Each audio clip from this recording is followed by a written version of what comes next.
Mr. Secretary, just a quick question to clarify something. Is a full year continuing resolution bad for the Department of Defense? Just yes or no? Sir, a full year continuing resolution is never preferable for any department, especially the Department of Defense. Not preferable. And I know, General Kane, I don't need to ask you because your written testimony specifically says routinely operating under continuing resolutions lowers buying power, results in less deployable capital, makes it harder for industry to make long-term investments. And is it your commitment, Mr. Secretary, that you'll work with us to achieve a full year appropriation? You'll submit the budget documents necessary, work with us closely, that we'll be able to do our work so you can do yours.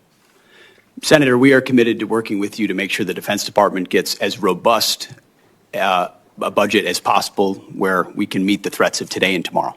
Thank you. I'll just say at the outset for all my colleagues, I am increasingly concerned that there is a threat that some believe they can best govern by continuing resolution, reconciliation, and rescission, and not ever actually have us appropriate. So I look forward to working with you to avoid that outcome, which I think would both disregard the role of Congress and put all of us at greater risk. It seems to me clear with regards to Ukraine that Vladimir Putin has no serious intent of negotiating. He continues to attack civilian targets night after night with hundreds and hundreds of drones. The Ukrainians have just carried out a spectacular attack against military targets. And it seems to me concerning that the 2026 request eliminates aid to Ukraine entirely. At the same time, the Senate has a strongly bipartisan bill led by Senator Graham and Senator Blumenthal to impose more sanctions on Russia, and many senators of both parties want to provide more aid to Ukraine.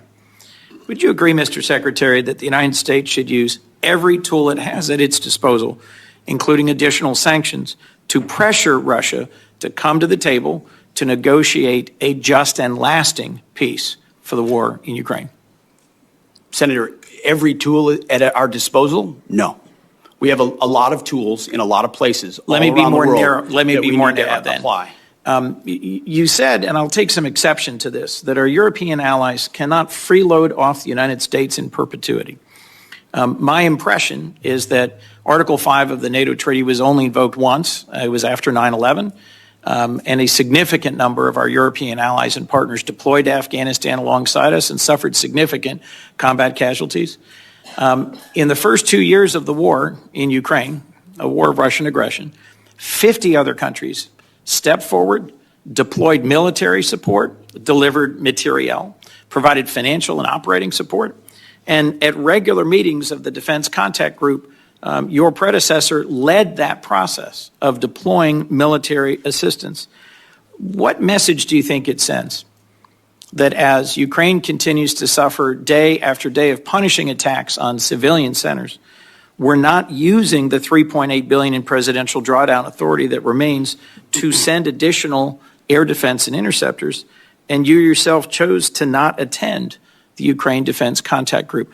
Mr. Secretary, why not use the already appropriated presidential drawdown authority to deliver defense material badly needed by Ukraine? Well, Senator, as you know, the presidential drawdown authorities 71 through 74 still apply, and they are still flowing.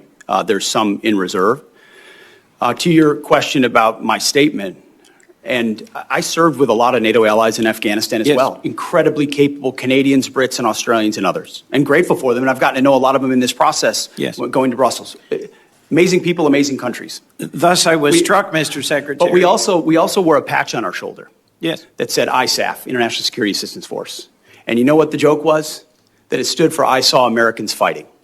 Because what ultimately was a lot of flags, was not a lot of on-the-ground capability. You're not a real coalition, you're not a real alliance, unless you have real defense capability and real armies that can bring those to bear. And that's a reality that Europe is waking up to quickly, and we're glad, because they're our friends, and we want them to be safe and free and secure. And sometimes that takes true talk and tough love, and they've responded very well to that because we want them to succeed. And Mr. Secretary, let's just make clear for the record that our military partners in Afghanistan included many who served and died.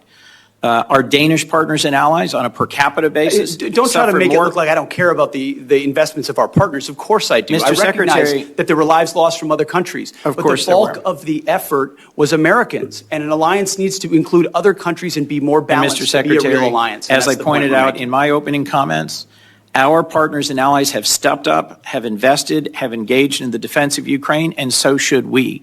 We should not be pursuing a ceasefire and a negotiated resolution to the war in Ukraine at any cost. Peace through strength means actually using our strength, continuing to support Ukraine, and securing a lasting peace. Putin will only stop when we stop him. And the best way to stop him is indeed through a stronger NATO.